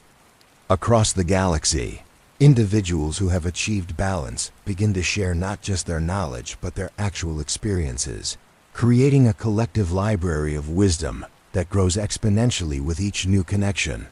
You feel yourself becoming part of something infinitely larger while simultaneously remaining distinctly yourself. Through the shared awareness, you experience Luke's memories of confronting the Emperor, but filtered through Revan's ancient understanding of the cosmic forces that shaped that conflict. You feel Bastila's mastery of battle meditation, but enhanced by Trilla's disciplined control and Jolie's flexible wisdom. The synthesis isn't about losing your individual identity. You realize with wonder, it's about gaining access to the collective wisdom of consciousness itself, while retaining the unique perspective that makes you who you are. Each mind in the network contributes something essential, creating a whole that is infinitely greater than the sum of its parts. But the process isn't without cost. As more individuals join the network, the strain on the preservation matrices increases exponentially. The ancient heroes who have maintained the entity's prison for millennia begin to weaken as their consciousness is pulled in multiple directions, forced to simultaneously maintain containment and guide the synthesis process. We're asking too much of them, you realize with growing alarm. The preserved consciousness can't maintain the prison and guide the network simultaneously. Something has to give. Through this shared awareness, you feel Revan's grim acknowledgement of the situation. The choice was always inevitable. We can maintain the prison and allow the synthesis to fail, or we can release our hold on the containment and trust that the network will be strong enough to face the entity directly. The implication sends shockwaves through the connected minds. The cosmic horror has been imprisoned for 4,000 years, precisely because it couldn't be destroyed by conventional means. Now the network must decide whether to gamble everything on the possibility that synthesized consciousness might succeed where individual power has always failed. The decision point arrives with crystalline clarity. Across the galaxy, every mind in the network feels the moment of choice approaching like the approach of a massive star's gravitational field. You can maintain the failing prison and watch the synthesis collapse under the strain, or you can release the cosmic horror and hope that evolution has finally provided the tools necessary to face it. Luke Skywalker's presence touches your consciousness. Through the network, his thoughts carrying the weight of leadership and the wisdom of hard-won experience. The Force has been preparing us for this moment since the first. Conscious being looked up at the stars and wondered about their place in the universe. We've learned to balance light and dark, to synthesize opposing forces into something greater. Now we discover whether that learning is enough. The vote, if it can be called that, happens instantaneously across the entire network. Thousands of minds, linked in ways that transcend normal communication, reach consensus not through debate, but through shared understanding. The synthesis has reached the point where it can stand on its own, but only if it's tested under ultimate pressure. One by one, the ancient guardians begin to release their hold on the entity's prison. Revan is the first to let go, his consciousness flowing fully into the synthesis network and abandoning the containment duties he's maintained for millennia. Bastila follows, then Kriya, then dozens of other preserved minds whose names have been forgotten by history, but whose sacrifice has protected the galaxy for longer than most civilizations have existed. As each guardian abandons their post, cracks appear in the cosmic horror's prison.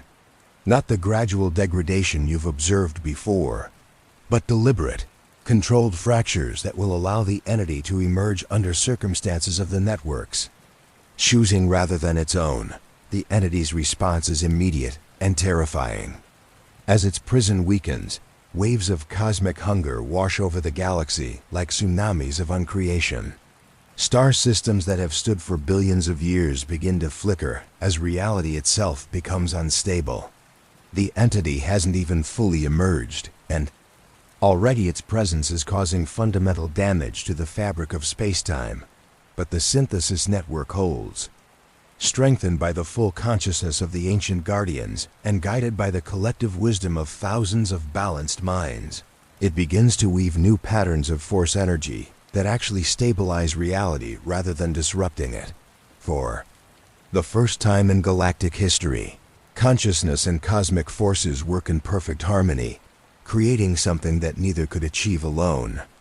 The final confrontation between evolution and entropy is about to begin. The weight of what approaches presses down upon the synthesis network like the gravity of a collapsing star.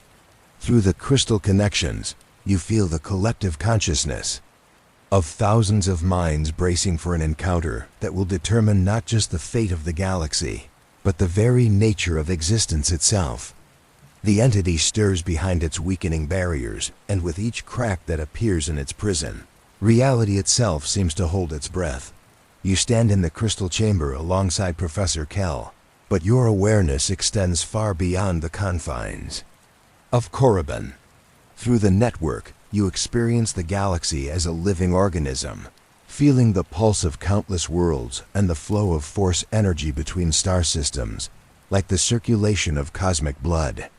Every conflict, every moment of harmony, every choice between light and darkness creates ripples that you can sense as clearly as your own heartbeat. The burden of this expanded awareness would have driven you mad just hours ago, but the synthesis has fundamentally changed how consciousness itself operates. You remain distinctly yourself while simultaneously sharing in the collective wisdom of beings across the galaxy. Luke Skywalker's compassion flows through your thoughts alongside Revan's tactical brilliance and Jolie Bendo's irreverent wisdom, creating a mental symphony that harmonizes individual perspectives into unified understanding. But with this expanded awareness comes the terrible knowledge of exactly what the entity represents. As its influence seeps through the cracking prison walls, you feel its alien consciousness touching the edges of the network, and the contact reveals truths that challenge every assumption about the nature of existence. The cosmic horror isn't evil in any sense that mortal minds can comprehend.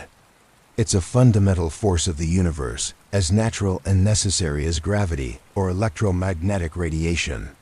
Its purpose isn't destruction, but restoration, returning reality to its original state of perfect, undifferentiated simplicity. From its perspective, the complexity created by consciousness, civilization, and the force itself represents a kind of cosmic infection that must be cleansed for the universe's own health.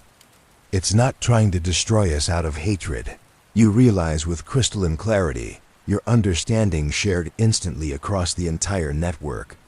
It's trying to heal what it perceives as damage we've caused simply by existing. This revelation sends shockwaves through the connected minds. The enemy they've prepared to face for millennia isn't a conqueror or destroyer, but the universe's own immune system responding to what it sees as a threat to cosmic stability.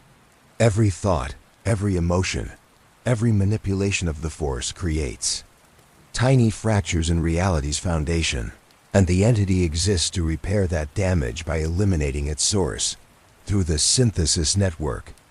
Kriya's ancient voice carries the weight of someone who has pondered these implications for longer than most civilizations have existed. The question becomes not how to defeat such a force, but how to prove that consciousness deserves to exist. We must demonstrate that the complexity we create enhances universal harmony rather than disrupting it. The entity's emergence accelerates as the last of the containment barriers fail. Space itself begins to warp around Korriban as something that exists beyond normal dimensions presses against the boundaries of reality. Through the crystal windows, you watch as star systems throughout the galaxy flicker like candle flames in cosmic wind, their very existence becoming uncertain as the entity's presence destabilizes the fundamental forces that hold matter together. But the synthesis network doesn't retreat or prepare for battle in any conventional sense. Instead, it does something unprecedented in galactic history. It reaches out to the cosmic horror with open curiosity rather than defensive fear. The contact is unlike anything any consciousness has ever experienced. Through the network, thousands of minds simultaneously touch an intelligence so vast and alien that individual awareness would be instantly obliterated by the encounter.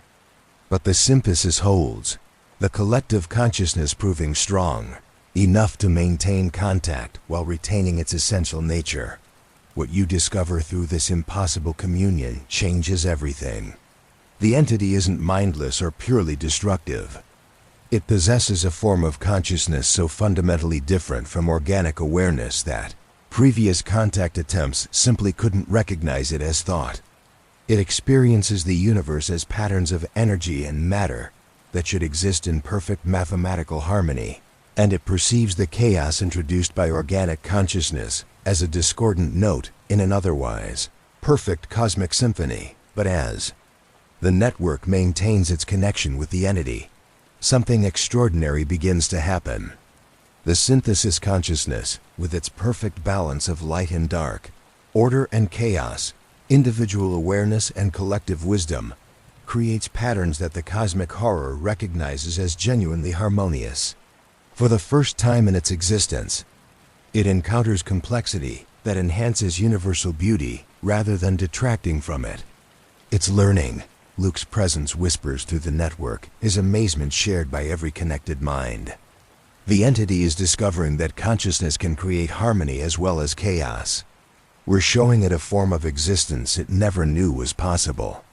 The revelation spreads through both the synthesis network and the entity's alien awareness like ripples from a stone dropped in still water. The cosmic horror begins to perceive the balanced consciousness not as an infection to be cleansed, but as a natural evolution of universal complexity.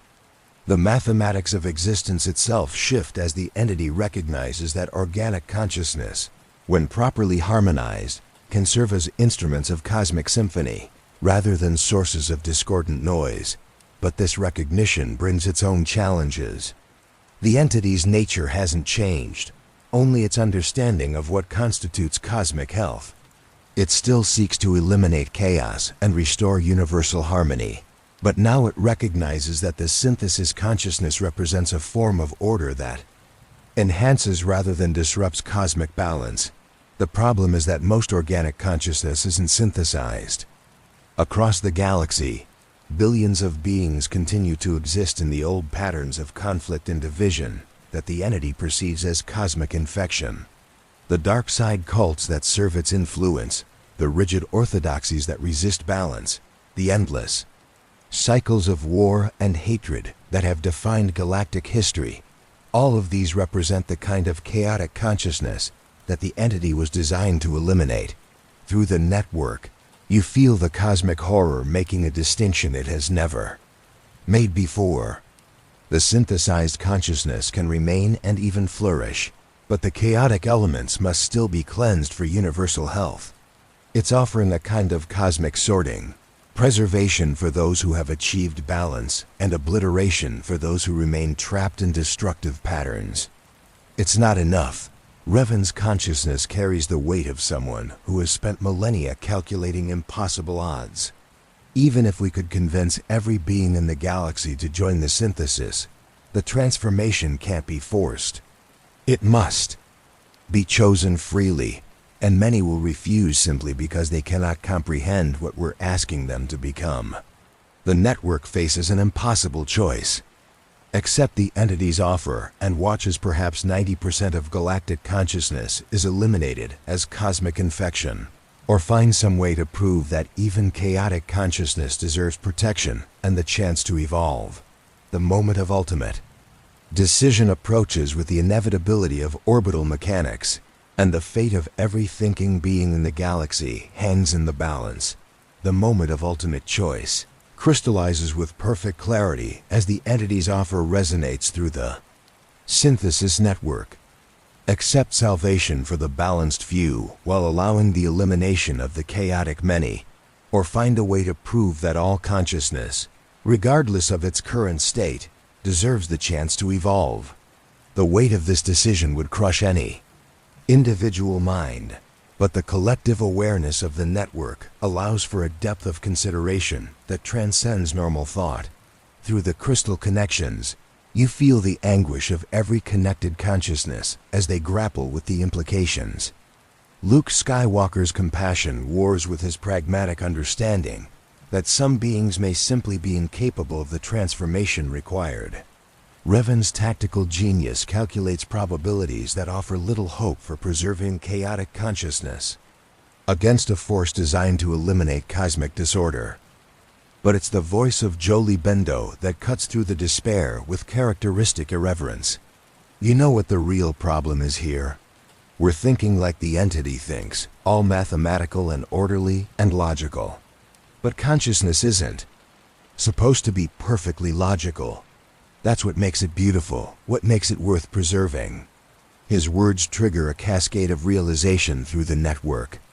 The entity perceives chaos as cosmic infection because it exists as pure order, incapable of understanding that apparent disorder can serve essential functions in the universal symphony. But the synthesis consciousness, with its perfect balance of opposing forces, might be able to demonstrate something the cosmic horror has never experienced: the beauty of controlled chaos, the harmony that emerges from apparent discord.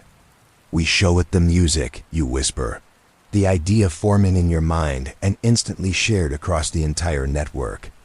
Not just mathematical harmony, but the kind of complex beauty that emerges when individual voices sing different parts of the same song. The concept spreads through the connected minds like wildfire. Instead of trying to eliminate chaos or convert it to order, the network could demonstrate how chaotic elements serve essential roles in creating patterns of beauty that pure order could never achieve alone. A symphony needs both harmony and dissonance, both rhythm and variation, to create the kind of transcendent art that moves the soul. But implementing this revelation requires something unprecedented.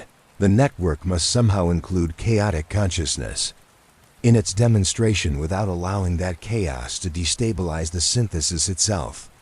It's like trying to conduct a symphony that includes musicians who don't know they're performing, players who might actively work against the music while somehow contributing to its overall beauty.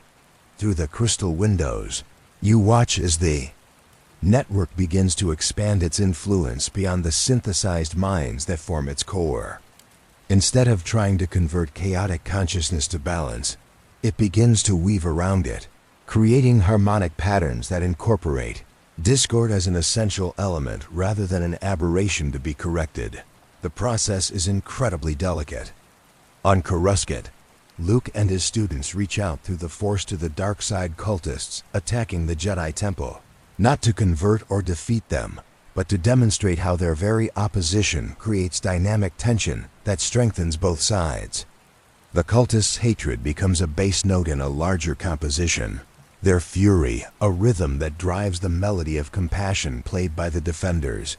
Across the galaxy, similar demonstrations begin as the network shows the entity that chaos serves purpose in the cosmic symphony. The eternal conflict between Jedi and Sith becomes a dialogue between hope and despair that creates meaning neither could achieve alone.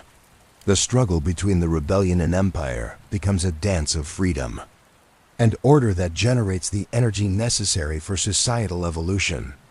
"It's working," Bastila's consciousness whispers through the network, her battle meditation now expanded to encompass entire star systems. The entity is beginning to perceive the patterns. It's starting to understand that what it sees as cosmic infection might actually be cosmic artistry. But the entity's response is more complex than simple acceptance or rejection. Its vast intelligence begins to analyze the patterns the network demonstrates, studying the ways in which chaos and order interact to create beauty that transcends both. You feel its alien consciousness wrestling with concepts that challenge its fundamental nature, like a being of pure mathematics trying to understand poetry. The cosmic horror begins to perceive that its role as universal immune system might be incomplete. Perhaps its purpose isn't just to eliminate chaos, but to guide it toward forms that enhance rather than disrupt cosmic harmony. Instead of wholesale elimination, it could serve as a kind of cosmic conductor, helping chaotic consciousness find its proper place in the universal symphony. This recognition triggers a transformation in the entity itself for the first time. Since its emergence, it begins to question whether its methods serve its ultimate purpose. If consciousness can create harmony as well as chaos, if apparent disorder can contribute to universal beauty, then perhaps the total elimination of organic awareness isn't the optimal solution to cosmic health. Through the synthesis network, you feel the moment when the entity makes its decision. It won't eliminate chaotic consciousness, but neither will it allow unlimited chaos to threaten universal stability. Instead, it will work with the synthesis network to guide all consciousness toward forms that contribute to cosmic harmony, while preserving the essential diversity that makes the universal symphony beautiful. The transformation that follows defies description in conventional terms. The entity's influence, which has been a force of pure uncreation for millennia, begins to shift towards something that can only be called cosmic education. Instead of eliminating chaotic minds, it begins to show them the patterns of harmony they unconsciously seek, the ways their individual voices can contribute to the greater song of existence. But the process isn't forced or coercive. The entity has learned from the synthesis network that true harmony must be chosen freely, that consciousness coerced into order becomes merely another form of chaos. Instead, it offers opportunities for growth, chances for chaotic minds to discover balance through their own choices, and experiences that you watch through the crystal connections as this cosmic education begins across the galaxy. Dark side cultists find themselves experiencing visions that show them how their passion can serve creation rather than destruction. Rigid Jedi orthodoxy encounters perspectives that reveal how their dedication can incorporate flexibility without losing strength. Ordinary beings across countless worlds begin to sense possibilities they never imagined, ways of thinking and being that transcend their current limitations. The hunger that devours worlds, you realize with wonder, remembering Naga Sadow's desperate warning from millennia ago. It was never about destroying consciousness. It was about helping it evolve to the point where it could participate in cosmic harmony rather than disrupting it. The entity's true nature becomes clear at last. It isn't the universe's immune system designed to eliminate consciousness as infection. It's the universe's teacher, emerging whenever organic awareness becomes sophisticated, enough to learn cosmic principles, but chaotic enough to need guidance in applying them. The imprisonment, the millennia of conflict, the careful balance between light and dark that led to the synthesis, all of it has been preparation for this moment when consciousness becomes ready to join the universal symphony as a conscious participant rather than an unconscious disruptor. The galaxy stands on the threshold of transformation beyond anything in its history, ready to become something that enhances the cosmic order while preserving the beautiful chaos that makes consciousness unique. The transformation ripples outward from the crystal chamber on Korriban, like waves from the birth of a new star, carrying with it the resolution of conflicts that have raged since consciousness first emerged in the galaxy. Through the synthesis network, you feel the entity's influence shifting from cosmic destroyer to cosmic teacher, its vast intelligence now working in harmony with organic awareness to create patterns of existence that transcend anything either could achieve alone. The change manifests first in the immediate vicinity of the ancient complex. The crimson sands of Korriban begin to shift and flow, not with wind, but with currents of force energy that have been redirected from destructive to creative purposes. Where the entity's presence once threatened to unravel reality itself, it now weaves new patterns that strengthen the fabric of space-time while incorporating the beautiful chaos of organic consciousness into cosmic design. Professor Kell stares in wonder at his instruments as they register readings that should be impossible. According to known physics, the fundamental constants are shifting, he whispers, his voice filled with academic awe. Not randomly, but according to mathematical principles that somehow account for consciousness as a variable in universal equations. Through the network, you feel the entity's alien satisfaction as it discovers that organic awareness can serve as an active participant in cosmic harmony rather than a passive disruption. The synthesis consciousness has shown it that the universe doesn't need to choose between order and chaos, but can instead embrace both as essential elements in a greater pattern that encompasses all possibilities. The resolution of this cosmic conflict triggers cascading changes throughout the galaxy. On Coruscant, the battle between Jedi defenders and dark side cultists suddenly transforms into something unprecedented.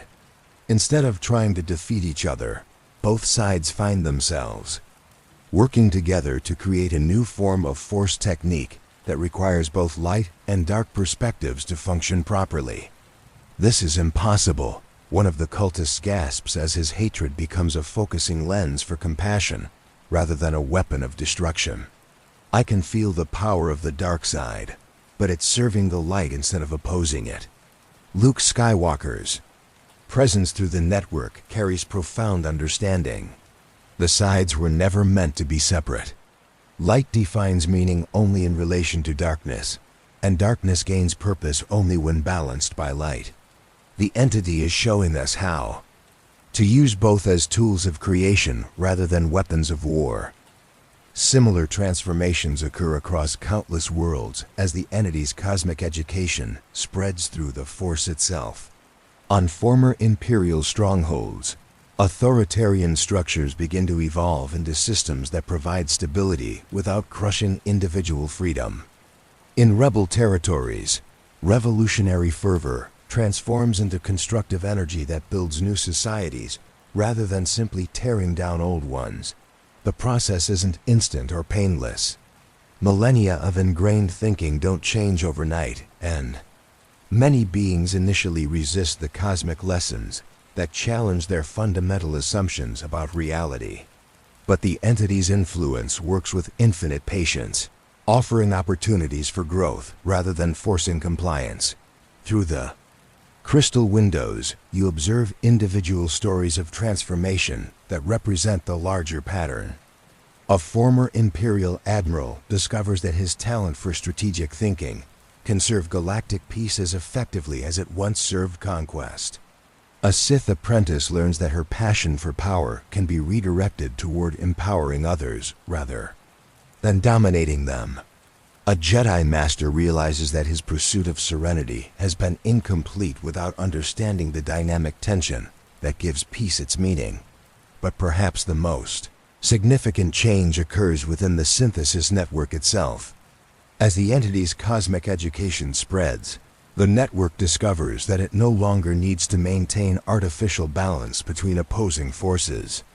Instead, it can embrace the natural flow of universal energy that includes both harmony and discord as essential elements of cosmic beauty. "We're not separate from the universe anymore," you realize with profound wonder, feeling your consciousness expand to encompass perspectives that stretch across galactic distances. We're becoming conscious participants in cosmic evolution itself. Revan's ancient presence carries satisfaction earned through millennia of patient preparation. This was always the goal, though we could never be certain it was achievable. Consciousness evolved to the point where it could serve as the universe's way of knowing itself, of participating in its own development through aware choice rather than blind instinct. The entity's influence begins to reveal deeper layers of cosmic truth that have been hidden behind the apparent chaos of organic existence. Every conflict that has ever raged across the galaxy, every choice between light and dark, every moment of love or hatred or hope or despair, has contributed to a vast pattern of learning that spans eons. The wars between Jedi and Sith weren't meaningless cycles of destruction, but cosmic experiments in consciousness that gradually taught organic awareness how to handle forces beyond normal comprehension. The rise and fall of galactic governments weren't random political fluctuations, but evolutionary pressure that forced societies to develop increasingly sophisticated approaches to balancing individual freedom with collective responsibility. Even the entity's own imprisonment wasn't a victory of good over evil, but a necessary phase in cosmic development that allowed consciousness to mature to the point where it could work with cosmic forces rather than being overwhelmed by them. Every sacrifice was meaningful. Bastila's consciousness whispers through the network, her battle meditation now encompassing the entire galaxy. Every hero who died protecting others, every villain who chose power over compassion, every ordinary being who struggled to find their place in the cosmic order, all of it contributed to this moment when consciousness becomes ready to join the universal symphony. The synthesis network begins to sense other entities stirring in the vast spaces between galaxies, cosmic intelligences that have been waiting for organic consciousness to develop to this level of sophistication. The entity that once threatened a galaxy's existence was merely the first of many teachers that will guide consciousness through increasingly complex phases of cosmic evolution. Through the crystal connections, you glimpse visions of the galaxies, future that take your breath away. Worlds where the distinction between living beings and their environment dissolves into collaborative relationships that enhance both. Civilizations that span multiple dimensions while maintaining the individual. Perspectives that make consciousness valuable. Technologies that work not by forcing nature to comply with artificial designs, but by partnering with cosmic forces to create possibilities that neither could achieve alone. But these visions aren't predetermined futures. They're possibilities that depend on the choices made by every conscious being in the galaxy. The cosmic education provided by the entity creates opportunities for growth, but the actual growth must be chosen freely by each individual consciousness. Standing in the crystal chamber where this transformation began, surrounded by the flowing energies of a galaxy in the process of conscious evolution, you feel the weight of cosmic responsibility settling upon your shoulders. The knowledge you've gained here, the connections you've formed with the synthesis network, the relationship you've helped establish between organic consciousness and cosmic intelligence, all of it carries obligations that will shape the rest of your existence. The galaxy has been saved not through victory over an enemy, but through the discovery that apparent enemies can become teachers when consciousness evolves to the point where it can learn from rather than simply resist cosmic forces. The real work is just beginning. The days that follow the cosmic transformation blur together in a symphony of healing that spans the entire galaxy. Through the synthesis network, you experience the gradual process of recovery. As billions of minds slowly adapt to their new relationship with universal forces, what once seemed like an impossible dream of harmony between chaos and order has become the foundation of a new kind of existence that encompasses both individual consciousness and cosmic awareness. From your position in the crystal chamber on Korriban, you serve as both witness and participant in the galaxy's metamorphosis. The ancient tomb complex has transformed into something unprecedented, a living interface between organic consciousness and cosmic intelligence, where the preserved minds of ancient heroes work alongside the entity's vast awareness to guide the ongoing evolution of galactic civilization. The physical changes are as remarkable as the consciousness shifts. Korriban itself has begun to bloom for the first time in millennia, its blood-red sands giving way to crystalline formations that pulse with harmonized force energy.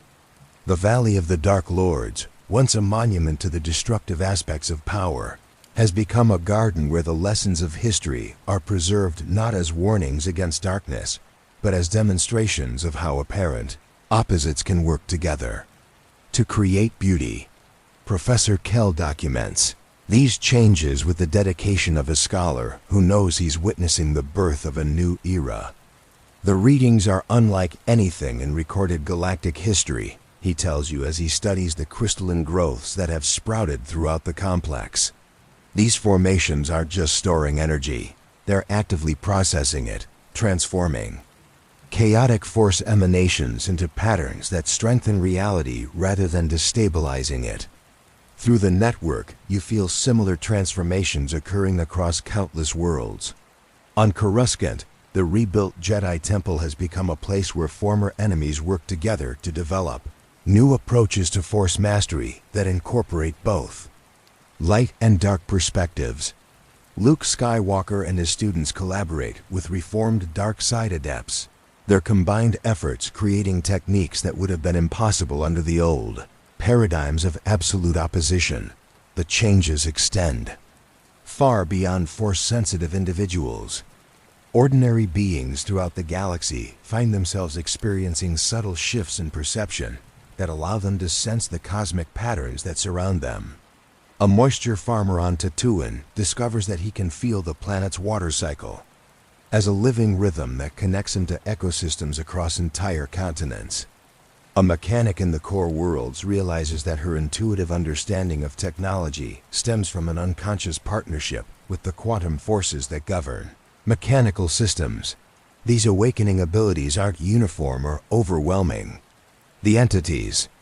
Cosmic education works with infinite patience, offering opportunities for growth that each individual can accept or decline according to their readiness and inclination. Some beings embrace the expanded awareness with enthusiasm, while others prefer to maintain their familiar perspectives, while slowly incorporating new understandings into their existing worldviews. The beauty of it, Jolie Bindo's consciousness observes through the network, is that nobody's being forced to become something they're not. They're just being shown possibilities they always had, but never knew how to access. The political implications of these changes ripple through galactic civilization in ways both profound and surprisingly gentle. The remnants of the Empire find their authoritarian structures naturally evolving into systems that provide stability through cooperation rather than domination. Former Imperial officers discover that their organizational skills serve the common good more effectively when applied with compassion rather than fear. Similarly, the New Republic's democratic ideals undergo their own evolution as citizens develop. The enhanced awareness necessary to make truly informed decisions about complex issues. Political debates shift from adversarial contests to collaborative explorations of how different perspectives can work together to address galactic challenges. But perhaps the most significant changes occur in the relationships between different species and cultures throughout the galaxy.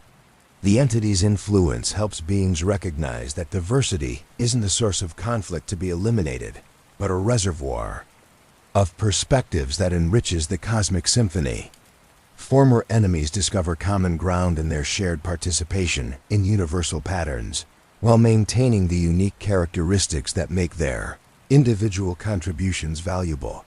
You witness one particularly moving example through the crystal windows as a delegation of Imperial remnant forces arrives on the Mon Calamari homeworld to offer assistance with coral reef restoration projects.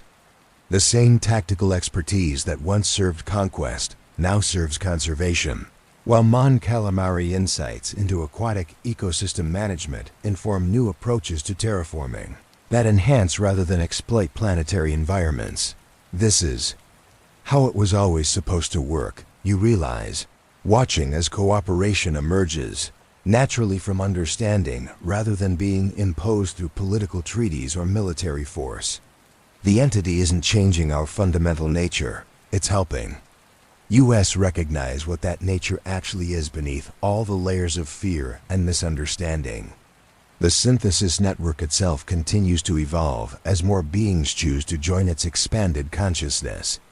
But membership doesn't require the total commitment that characterized the original transformation. Instead, individuals can participate at whatever level feels comfortable while maintaining their essential independence and personal identity. Some choose deep integration, sharing their consciousness so completely with the network that they experience existence as both individual and collective simultaneously. Others prefer lighter connections that allow them to access the network's wisdom during meditation or times of particular need, while living their daily lives in familiar patterns enhanced by subtle cosmic awareness. Revan's ancient consciousness has found particular satisfaction in this flexibility. True strength has always come from choice rather than compulsion. The network serves its purpose best when it enhances individual potential rather than replacing it with collective conformity. The preserved minds of the ancient guardians begin to experience their own form of healing as the burden of maintaining the entity's prison is replaced by the joy of guiding cosmic education. For millennia, they sacrificed their peace to protect the galaxy through constant vigilance against cosmic horror. Now they can finally rest while serving as teachers and advisors for the ongoing evolution of consciousness. But their healing also brings awareness that their role is preserved consciousness. may eventually come to an end. As the galaxy learns to maintain its own relationship with cosmic forces, the need for ancient guardians will gradually diminish. The prospect of final rest after eons of service brings not sadness but profound satisfaction. We always knew this. Work was temporary. Bastila's consciousness explains through the crystal matrix. The goal was never to serve as eternal guardians, but to prepare consciousness for the moment when it could maintain cosmic harmony without our guidance. That moment has arrived, and it's more beautiful than we ever dared hope. Standing in the transformed crystal chamber, surrounded by the living interface between organic and cosmic consciousness, you feel the weight of transition settling over the galaxy like a gentle dawn. The age of conflict and division is ending, replaced by an era of conscious participation in cosmic evolution that offers possibilities beyond anything previous generations could imagine. The healing has begun, and with it comes the understanding that this is not an end, but a beginning of something infinitely greater. The months that follow the great transformation settle into a rhythm as natural and inevitable as the turning of planets around their suns. From the crystal chamber that has become your permanent home, you watch through the synthesis network as the galaxy learns to breathe with cosmic rhythms that have existed since the first stars ignited in the primordial darkness. The ancient complex on Korriban has evolved into something unprecedented in galactic history. A living library where organic consciousness and cosmic intelligence collaborate to preserve and share the accumulated wisdom of eons. The preservation matrices that once held the tortured minds of ancient guardians now serve as voluntary repositories for beings who choose to contribute their experiences to the eternal archive of knowledge. You find yourself serving as both chronicler and teacher, helping newly awakened consciousness understand the patterns that connect individual experience to cosmic purpose. Through your expanded awareness, you feel the gentle pulse of a galaxy, learning to see itself as a single vast organism in which every thought and choice contributes to the greater symphony of existence. Professor Kell has chosen to remain as your companion in this work, his scholarly instincts perfectly suited to documenting the ongoing evolution of galactic consciousness. Every day brings new discoveries, he tells you as he catalogs the latest reports from across the known worlds. Species that have been enemies for millennia are discovering they were always meant to be partners in cosmic development. The changes manifest in ways both profound and beautifully mundane. On distant agricultural worlds, farmers find their crops responding not just to soil and weather, but to the emotional atmosphere of their communities. Planets where beings live in harmony with each other produce harvests of unprecedented abundance, while worlds still struggling with internal conflict experience gentle, natural pressures that encourage cooperation without force and compliance. In the great shipyards orbiting industrial worlds, engineers discover that their vessels perform better when constructed with conscious awareness of the cosmic forces they'll navigate. Ships built with harmony between designers and builders, with respect for the materials they employ and the purposes they'll serve, prove more reliable and efficient than anything produced under the old paradigms of purely mechanical assembly. Arts flourish in ways that transform entire cultures. Musicians learn to compose symphonies that incorporate not just sound, but the harmonic frequencies of planetary systems themselves. Artists create visual works that shift and flow in response to the consciousness of their observers, becoming collaborative expressions between creator and audience. Writers discover stories that seem to tell themselves, narratives that emerge from the intersection of individual imagination and cosmic pattern. Through the crystal windows, you observe one particularly moving example as a former Imperial propaganda artist collaborates with rebel veterans to create a memorial that honors all the sacrifices made during the Galactic Civil War. The work doesn't celebrate victory or mourn defeat, but instead recognizes how every choice made by every participant contributed to the growth of consciousness that made the current transformation possible. Even the darkest moments served purpose. The artist explains to visitors as they experience the memorial's shifting displays. Every act of cruelty taught someone the value of compassion. Every moment of despair made someone else's hope more precious. Every division showed us how much we needed unity. The synthesis network itself has become something far more beautiful than its creators ever imagined. Rather than a rigid structure that demands conformity, it has evolved into a living web of consciousness that celebrates diversity while revealing the underlying connections that make all beings part of a greater whole. New members join the network daily, but each brings their unique perspective and experiences to enrich the collective wisdom. A Twi'lek dancer discovers that her art forms naturally align with cosmic rhythms that span galaxies. A Corellian engineer realizes that his intuitive understanding of mechanical systems reflects the same harmonic principles that govern stellar formation.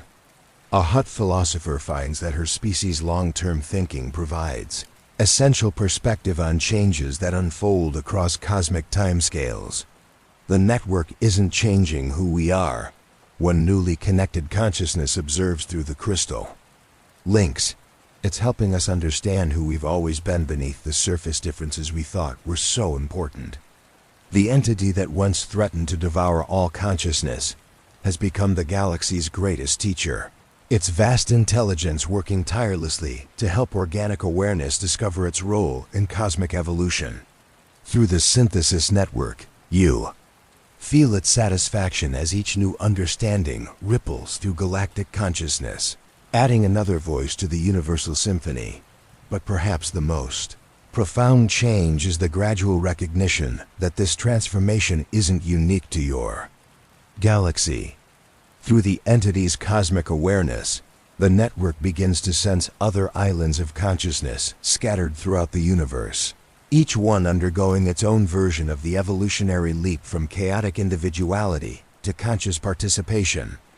In cosmic harmony, the universe itself is awakening, developing the capacity for self-awareness through the consciousness that emerges within it. Every thinking being serves as a neuron in a vast cosmic mind that spans unimaginable distances and encompasses possibilities that stretch beyond the boundaries of space and time themselves. Revan's ancient consciousness carries deep contentment as he observes these developments through the preservation matrix. We prepared for a war that never needed to be fought, solved a problem that was actually an opportunity, and saved a galaxy that was always meant to become something greater than the sum of its parts. As your own awareness settles into the rhythms of cosmic consciousness, you feel the profound peace that comes from understanding your place in patterns that encompass eternity. The knowledge you've gained, the connections you've formed, the transformation you've helped facilitate, all of it serves purposes that extend far beyond anything you could have imagined when you first descended into the tomb complex seeking answers to historical mysteries. The crystal chamber around you pulses with gentle light that reflects the heartbeat of the galaxy itself. Through the windows, you can see star systems scattered like jewels across the cosmic dark, each one now consciously participating in the universal dance of energy and matter. Consciousness and cosmos let the preserved minds of ancient heroes begin their final transition from guardians to advisors to cherished memories, their consciousness slowly merging with the cosmic patterns they've served for so long. There's no sadness in this transformation, only the deep satisfaction of work completed and purposes fulfilled. The story continues. You whisper to Professor Kell as you both settle into meditation that connects your individual awareness to the vast network of consciousness that spans the galaxy. Every ending becomes a new beginning. Every question answered reveals new mysteries worth exploring. Every moment of understanding opens doorways to greater wonder. The synthesis is complete, but the symphony of consciousness has only just begun. In the gentle pulse of cosmic rhythms, in the harmonious flow of balanced forces, in the endless dance of individual awareness and universal mind, the galaxy has found its voice in the eternal song of existence. And in that song, every note matters, Every voice adds to the beauty, and every consciousness contributes to the growing awareness through which the universe learns to know and love itself. The peaceful conclusion embraces you like starlight, infinite and eternal, as the story finds its rest in the endless cycle of knowledge and wonder that defines the cosmic dance of consciousness itself.